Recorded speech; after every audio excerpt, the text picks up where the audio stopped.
Hey again, welcome to Coding with Drew. In this section, we're going to learn about Slack etiquette and general Slack knowledge. If you need any help throughout this course, Slack is where you're going to find it. Slack is where we will have discussions, you can post questions, and find community. And there will be channels over here on the left, and they will provide you information about what they are in their description. So let's go to general, for example. In general, it's got a invite your friends. Here's the link. This link will be in the notes section of this topic on codingwithdrew.com. As you become familiar with Slack, you'll realize that general in every organization that I've worked at, especially, general is a big be careful what you say section. This is a section where everybody in the entire organization has access to and gets pinged on notification for when you post to it. So be really careful. Generally, this is for organization-wide announcements. And for this course, it's going to be announcements from me. I'd prefer or at least appreciate if you posted to other more specific channels to your needs. Let's say you have a question and you need an answer. There's a channel called questions, and you can go to that channel and you can post. And what you can see here is I say, hey there, I have an issue. That's not very specific, right? I will recommend that you ask very pointed questions. Be more verbose than necessary. Add extra details. Slack is Markdown friendly. If you're not familiar with Markdown, we're going to cover Markdown in a future section. I wanted to make you aware of it so that you knew you can actually use Markdown in your posts and threads. So let's say somebody posts a question. Do you respond to it in the channel? Or do you just respond to it in a thread? My personal preference is always respond to a post in a thread. This is how you do it. You click here, and it'll open up a window on the right. And you can respond with whatever the answer might be to the question, or ask further questions to clarify what they're needing.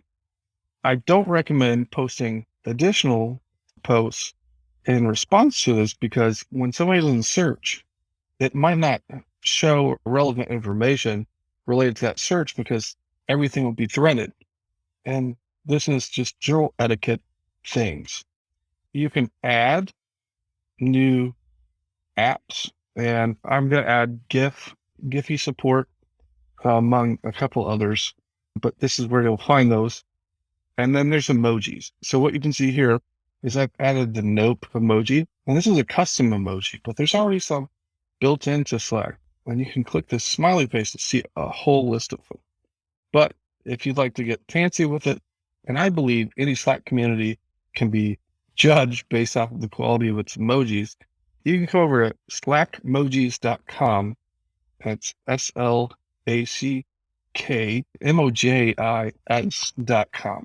Slackmojis.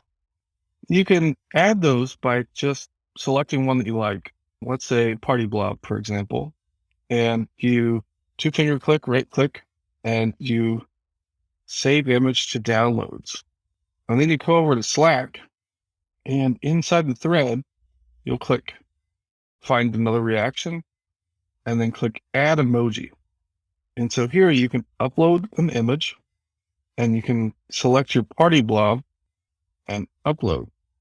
And now it's already got the name because it came from Slack Emojis, but you can edit this. And the way that you can call it in a thread, I'll show you in a second. After you save it, you can do it this way, : party blob, and it auto shows you a list, and press return. Close that with a colon as well. You can also search for it with party blob right there. As time progresses, I'll add more channels.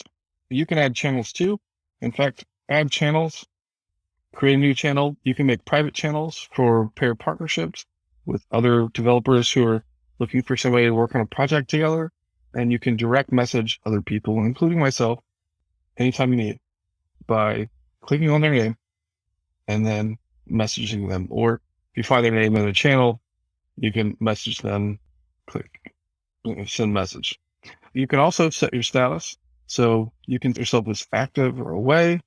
You can pause notifications. And if the topic of notifications, say you're getting too many notifications and you're in a meeting, you can mute a channel or you can unmute it just like this. If I write at here, it's a special reserved person, and this notifies everyone online. They'll get a ping, and it's okay on certain channels, just not on general. Random is for posting whatever you want. Have fun. Here's a video fishing with John. Absolutely silly and stupid. Anyway, as you progress through this course, feel free to reach out to this community, reach out to me. I look forward to hearing from you. Feel free to provide any feedback, tips, or advice. I would love to hear from you. See you in the next section.